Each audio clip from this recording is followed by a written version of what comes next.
Hey everybody, Chris Penn here. Welcome to our first class on tiny living. We put this class together because understanding the different types of tiny homes as well as their associated costs are the fundamental building blocks to your tiny home journey. So this class is right for you if you have ever dreamed about the minimalist or the intentional lifestyle.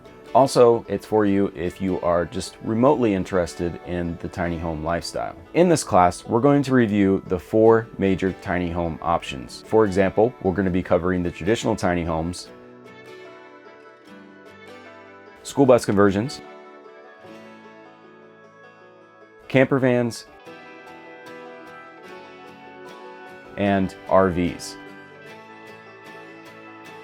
In our experience, we have toured over 700 different tiny homes. We're going to share that knowledge with you and highlight the different important aspects that we've learned along the way. Plus, you're going to hear from our 5 course instructors on why they chose their tiny home and how it's working for them. By the end of this class, you're going to have a firm understanding of the different tiny home options and their associated costs.